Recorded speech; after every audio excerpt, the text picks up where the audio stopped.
তাৰ পৰা চাবা তোমালোকে 2টাৰ পৰা 3টা 100% দেখিবলৈ পাবা আৰু 4টাৰ পৰা 5টা কুৱেশ্যন এক্সামত অহাৰ চান্স 80 to 90% আছে। নমস্কাৰ প্ৰিয় ছাত্ৰ ছাত্ৰীসকল, HSLC 2025 ছ'চিয়েল সায়েন্সৰ পৰীক্ষাৰ বাবে তোমালোকৰ বাবে অতিকৈ গুৰুত্বপূৰ্ণ 15টা প্ৰশ্ন এই ভিডিঅ'টোত মই লৈ আহিছোঁ, যিবোৰ 4, 5 আৰু 6 মাৰ্কৰ বাবে আহিব পাৰে এই কুৱেশ্যন কেইটা। আৰু এই মই যিকেইটা কুৱেশ্যন আনিছোঁ এই কুৱেশ্যন কেইটাৰ পৰা তোমালোকে 4 পৰা 5টা কুৱেশ্যন হয়তো দেখিবলৈ পাবা পৰীক্ষাত। ইয়াৰ 80 to 90% চান্স মই দিছোঁ তোমালোকে প্ৰশ্নকেইটা চোৱা, প্ৰশ্নকেইটাত উত্তৰ সহকাৰে মই দি দিছোঁ। গোটেইকেইটা প্ৰশ্ন আছে, প্ৰশ্নকেইটা তোমালোকে স্ক্ৰীনশ্বট কৰি ল'ব পৰা বা তোমালোকে ভিডিঅ'টো ছেভ কৰি তোমালোকে লিখি ৰাখিব পাৰিবা। যিহেতু এতিয়া পৰীক্ষা ওচৰ চাপি আহিল, এতিয়া লিখি ৰখাৰ সময় নাই, গতিকে ভিডিঅ'টো তোমালোকে ছেভ কৰি ল'বা, নাইবা তোমালোকে স্ক্ৰীনশ্বট কৰি ৰাখিব পাৰা। স্ক্ৰীনশ্বট কৰি তাৰপিছত তোমালোকে পঢ়িব পাৰিবা। এতিয়া অহা কুৱেশ্যনকেইটা চাওঁ, বেছি টাইম ৱেষ্ট নকৰোঁ। প্ৰথম কুৱেশ্যনটো কি আছে চোৱা, স্বদেশী আন্দোলনৰ মাজেৰে ভাৰতবৰ্ষত সশস্ত্ৰ বিপ্লৱৰ সূচনা হৈছিল। ফাৰ্ষ্ট কুৱেশ্যন, আৰু ইয়াত নাইবা বুলি আহিব পাৰে স্বদেশী আন্দোলনত মহিলাৰ ভূমিকাৰ বিষয়ে চমুকৈ লিখা। এই দুটা কুৱেশ্যনৰ আনচাৰকেইটা তলত এনেধৰণে দিয়া আছে চোৱা, যে বংগদেশৰ মধ্যবিত্ত নগৰীয়া নাৰী সমাজে পুৰুষৰ লগত সমানে সমানে স্বদেশী আন্দোলনত অংশগ্ৰহণ কৰিছিল। স্বদেশী আন্দোলনৰ নাৰীসকলৰ ভিতৰত এগৰাকী আছিল সৰলা দেৱী চৌধুৰাণী। এই কুৱেশ্যনখিনি আনচাৰ মই দীঘলীয়াকৈ পঢ়ি নাযাওঁ, তোমালোকে স্ক্ৰীনশ্বট কৰি লোৱা, কাৰণ পঢ়ি গ'লে ইয়াত টাইমটো বেছি লাগিব, ভিডিঅ'টো বহুত দীঘলীয়া হৈ যাব। এইখিনি এনেধৰণে মই ভিডিঅ'টো অকণমান ৰখাই দিছোঁ তোমালোকক, ইয়াৰ পৰা তোমালোকে এনেধৰণে স্ক্ৰীনশ্বট কৰি ল'বা। তাৰপিছতে 2 নম্বৰ কুৱেশ্যনটো আছে চোৱা, অসমত 1857 চনৰ বিদ্ৰোহৰ বিফলতাৰ 3টা কাৰণ উল্লেখ কৰা। 1857 চনত যি বিদ্ৰোহ হৈছিল, বিদ্ৰোহৰ বিফলতাৰ 3টা কাৰণ। এই 3টা কাৰণ তোমালোকক 3 মাৰ্কৰ বাবেও দিব পাৰে আৰু 6 মাৰ্কৰ বাবেও দিব পাৰে। যদি 3 মাৰ্কৰ বাবে আহে তেতিয়া তোমালোকে অলপ চুটিকৈ লিখিব লাগিব, আৰু 6 মাৰ্কৰ কাৰণে আহিলে তোমালোকে অলপ বহলাই লিখিব লাগিব। ইয়াত চোৱা 3টা কাৰণ মই সুন্দৰকৈ দি দিছোঁ তোমালোকৰ বাবে। প্ৰথমতে অসমৰ বিদ্ৰোহীসকলৰ সংখ্যা অতি তাকৰীয়া আছিল, এইটো। তাৰপিছত দ্বিতীয়তে বিদ্ৰোহৰ নেতাসকলৰ সময় জ্ঞান নাছিল, এইটো। আৰু তৃতীয়তে এইকেইটা ধুনীয়াকৈ তোমালোকে স্ক্ৰীনশ্বট কৰি লোৱা। এই গোটেইকেইটা তোমালোকে লিখি দিলে তোমালোকে সম্পূৰ্ণ নম্বৰটো পাবলৈ সক্ষম হ'বা। ইয়াত 7টা দিয়া আছে, 7টা নালাগে, তোমালোকে 6টা লিখিলে যথেষ্ট হ'ব। তাৰপিছত 3 নম্বৰ কুৱেশ্যনটো কি দি আছে চোৱা, ইতিহাসত ফুলগুৰি ধাৱাৰ গুৰুত্ব সম্পৰ্কে চমুকৈ লিখা। এই কুৱেশ্যনটো মষ্ট ইম্পৰ্টেণ্ট 2025 বাবে। ফুলগুৰি ধাৱাৰ বিষয়ে তোমালোকক লিখিবলৈ আহিব পাৰে, বা এইটো চমু টোকাটো আহিব পাৰে। যদি চমু টোকাত আহে তেতিয়াহ'লে তোমালোকে এইখিনি লিখিলেই হ'ল, আৰু যদি তোমালোকৰ 6 মাৰ্ক বা 4 মাৰ্কৰ বাবে আহে তেতিয়াহ'লে এই গোটেইখিনি তোমালোকে লিখিব লাগিব। তোমালোকে স্ক্ৰীনশ্বট কৰি লোৱা আনচাৰখিনি, যদি তোমালোকৰ ওচৰত নাই এই আনচাৰখিনি।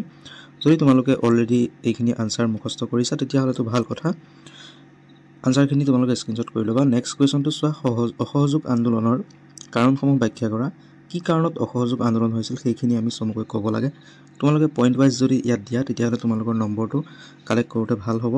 যদি তোমালোকে বহলাই লিখিবলৈ যোৱা তেতিয়াহ'লে অলপ বেছিকৈ বহলাই লিখিব লাগিব। সেইবাবে তোমালোকে পৰীক্ষাত যিমান পাৰা পইণ্ট ৱাইজ লিখিবলৈ চেষ্টা কৰিবা, তেতিয়া এটা পইণ্টত তোমালোকক 1 মাৰ্ককৈ দিয়া হ'ব। তাৰপিছত নেক্সট কুৱেশ্যনটো, অসমৰ চিত্ৰকলাৰ ঐতিহ্যৰ বিষয়ে চমুকৈ লিখা। অতিকৈ গুৰুত্বপূৰ্ণ প্ৰশ্ন, অসমৰ ওপৰততো এটা প্ৰশ্ন আহিবই, সেইটো তোমালোকেও জানা। সেইবাবে এই প্ৰশ্নটো তোমালোকৰ বাবে অতিকৈ গুৰুত্বপূৰ্ণ হৈ পৰে। অসমৰ চিত্ৰকলাৰ ঐতিহ্যৰ বিষয়ে চমুকৈ লিখা। এইখিনি তোমালোকে পঢ়িবা। এই কুৱেশ্যনটো যদি মুখস্থ কৰিছা তেতিয়াহ'লে ভাল কথা, যদি নাই কৰা স্ক্ৰীনশ্বট কৰি ল'বা। অতিকৈ গুৰুত্বপূৰ্ণ হস্তি বিদ্যানক পুথিৰ কথা আছে। তাৰপিছত দিলবৈ দোচাই নামৰ দুগৰাকী চিত্ৰকৰ যে আছিলে, তোমালোকে যদি পঢ়িছা, এই দুগৰাকী চিত্ৰকৰৰ নাম চমু প্ৰশ্নটো আহে 2 মাৰ্কৰ যিটো কুৱেশ্যন আহিব, যে হস্তি বিদ্যানক পুথিৰ চিত্ৰ অঁকা যি দুগৰাকী চিত্ৰকৰ আছিল তেওঁলোকৰ নাম আহিব পাৰে দিলবৰ আৰু দোচাই, তোমালোকে লিখিব লাগিব। গতিকে অতিকৈ মষ্ট ইম্পৰ্টেণ্ট কুৱেশ্যন। তাৰপিছত অসমীয়া ভাষা উন্নতি সাধিনী সভাৰ ভূমিকা আৰু কাৰ্যাৱলীৰ বিষয়ে চমুকৈ লিখা। এইটো ভেৰি ভেৰি ইম্পৰ্টেণ্ট, তোমালোকে এইটো নোট কৰি লোৱা। এইটো ভেৰি ভেৰি ইম্পৰ্টেণ্ট কুৱেশ্যন। এইটো 2025 বাবেতো একদম মষ্ট ইম্পৰ্টেণ্ট এইটো কুৱেশ্যন। তোমালোকে চমুকৈ হওক দীঘলীয়াই হওক তোমালোকে এবাৰ চকু ফুৰাই যাবা। যদি তোমালোকে পঢ়ি ৰাখিছা বহুত ভাল কথা, যদি নাই পঢ়া তেতিয়াহ'লে তোমালোকে ইয়াৰ পৰা স্ক্ৰীনশ্বট কৰি লোৱা ভিডিঅ'টো, ইয়াৰ পৰা স্ক্ৰীনশ্বট কৰি লৈ তোমালোকে পঢ়িব পাৰিবা। ধুনীয়াকৈ স্ক্ৰীনশ্বট কৰি লোৱা। তাৰপিছত নেক্সট কুৱেশ্যন আছে, স্বদেশী আন্দোলনত অসমৰ ভূমিকাৰ বিষয়ে সংক্ষেপে বিৱৰণ দিয়া। এইটো এটা গুৰুত্বপূৰ্ণ প্ৰশ্ন, স্বদেশী আন্দোলন অসমৰ ভূমিকা। ইয়াৰ উত্তৰটো এইটো, স্বদেশী আন্দোলনৰ প্ৰতিক্ৰিয়া অসমলৈকো বিস্তাৰিত হৈছিল। স্ক্ৰীনশ্বটটো কৰি লোৱা।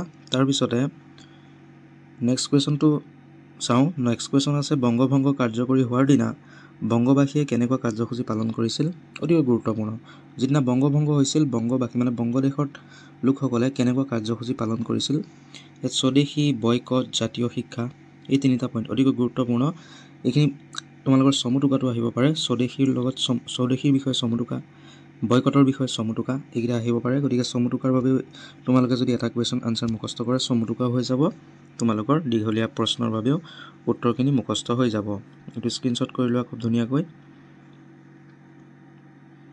তাৰপিছত ভাৰতবৰ্ষৰ স্বদেশী আন্দোলনৰ কালছোৱাত মুছলিম লীগৰ উত্থান সম্পৰ্কে চমু বিশ্লেষণ দিয়া মুছলিম লীগৰ বিষয়ে যদি চমুটোকা আহে লিখিব পাৰিবা আৰু দীঘলীয়া প্ৰশ্ন আহিলে এনেধৰণে লিখিব পাৰিবা 4 মাৰ্ক 6 মাৰ্ক সকলোৰে বাবে এই প্ৰশ্নটো আহিব পাৰে মোষ্ট ইম্পৰ্টেণ্ট কুৱেশ্যন স্ক্ৰীনশ্বট কৰি ল'বা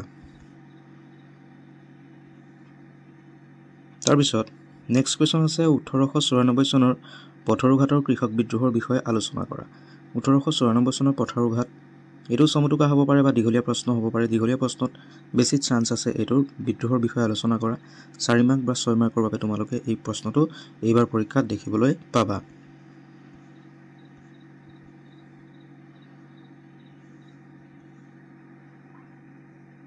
তাৰপিছত নেক্সট ইম্পৰ্টেণ্ট কুৱেশ্যন কি ৰাজনৈতিক পৰিস্থিতিত গান্ধী আবুইন চুক্তি স্বাক্ষৰ কৰা হৈছিল ইয়াৰ মূল চৰ্ত তিনিটা উল্লেখ কৰা চোৱা এই প্ৰশ্নটো অতিকৈ গুৰুত্বপূৰ্ণ এই কাৰণে কাৰণ এই প্ৰশ্নটোৱে কেইবাটাও টপিক ইয়াত কভাৰ কৰিব ইয়াত মূল চৰ্ত এইখন চুক্তিৰ বিষয়ে যদি তোমালোকৰ চমুটোকা আহে এতিয়া চমুটোকা লিখিব পাৰিবা আৰু ইয়াৰ বিষয়ে তোমালোকৰ 3 নম্বৰ বা 2 নম্বৰৰ বাবেও আহিব পাৰে যে কিমান চনত হৈছিল চন লৈ তোমালোকৰ আহিব পাৰে কেইবাটাও চন ইয়াত সোমাই আছে 1931 চন 1930 চন কেইবাটাও চন সোমাই আছে গতিকে এই প্ৰশ্নটো মোষ্ট ইম্পৰ্টেণ্ট তোমালোকৰ MCQ টাইপৰ কুৱেশ্যনো কেইবাটাও ইয়াত কভাৰ হৈ যাব গতিকে এই কুৱেশ্যনটো তোমালোকে মুখস্থ কৰিবা তোমালোকৰ সকলো ফালৰ পৰা ইয়াত সুবিধা হৈ পৰিব এইখিনি তোমালোকে চুক্তিৰ মূল তিনিটা চৰ্ত যে এই চৰ্তকেইটা তোমালোকে মুখস্থ কৰিবা বেছিকৈ দুটা চৰ্ত লিখিব আহিব পাৰে বা তোমালোকক তিনিটা চৰ্ত লিখিব আহিব পাৰে চাৰিটা চৰ্ত লিখিব আহিব পাৰে 6 মাৰ্ক 4 মাৰ্ক সকলোৰে বাবে এইটো ইম্পৰ্টেণ্ট কুৱেশ্যন মুখস্থ কৰিবা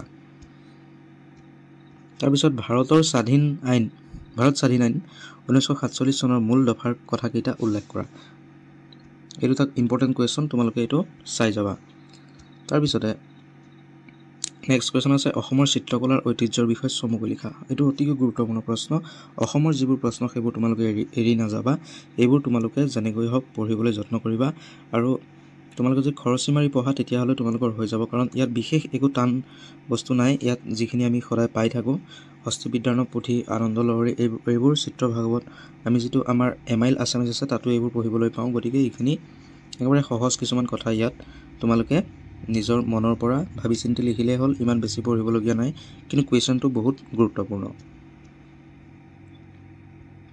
তাৰপিছত আসাম এছ'চিয়েশ্যনৰ বিষয়ে তোমালোকে পঢ়িব লাগিব আসাম এছ'চিয়েশ্যনে ব্ৰিটিছ শাসনাধীন অসমত সমাজ সংস্কাৰৰ বাবে আগবঢ়োৱা অৱদান সম্পৰ্কে লিখা গুৰুত্বপূৰ্ণ প্ৰশ্ন এইটো প্ৰশ্ন তোমালোকে মুখস্থ কৰিবা ইয়াৰ পৰা তোমালোকে স্ক্ৰীনশ্বট কৰি লোৱা ধুনীয়াকৈ আৰু ইম্পৰ্টেণ্ট কুৱেশ্যন আছে অসহযোগ আন্দোলনত অসমৰ অংশগ্ৰহণৰ বিষয়ে চমুকৈ লিখা এইটো হ'ল অতিকৈ গুৰুত্বপূৰ্ণ প্ৰশ্ন এটা এইকেইটা প্ৰশ্ন মই তোমালোকক যিকেইটা প্ৰশ্ন দিছোঁ এইকেইটা এটাও প্ৰশ্ন কিন্তু তোমালোকে বাদ দিব নালাগে যিমান দূৰ সম্ভৱ তোমালোকে পঢ়িবলৈ যত্ন কৰিবা এই কুৱেশ্যন কেইটা এই 15টা কুৱেশ্যন যে তোমালোকক মই দিলোঁ আজি এই কুৱেশ্যন কেইটাৰ পৰা চাবা তোমালোকে 2টাৰ পৰা 3টা 100% দেখিবলৈ পাবা আৰু 4টাৰ পৰা 5টা কুৱেশ্যন এক্সামত অহাৰ চান্স 80 to 90% আছে মানে কুৱেশ্যন এইকেইটাৰ পৰা আহিবই ইয়াৰ চান্স ফুল চান্স আছে তোমালোকে একদম মিনিমাম হলে তোমালোকে 2টা কুৱেশ্যন এইকেইটা কুৱেশ্যনৰ পৰা দেখিবলৈ পাবা গতিকে এটাও কুৱেশ্যন তোমালোকে মিছ নকৰিবা এটাও এৰিবলৈ যত্ন নকৰিবা যদি তোমালোকে টান লাগে তেতিয়াহ'লে খৰচি মাৰি পঢ়ি যাবলৈ যত্ন কৰিবা যাতে কিবা এটা তোমালোকে পৰীক্ষাত লিখি থৈ আহিব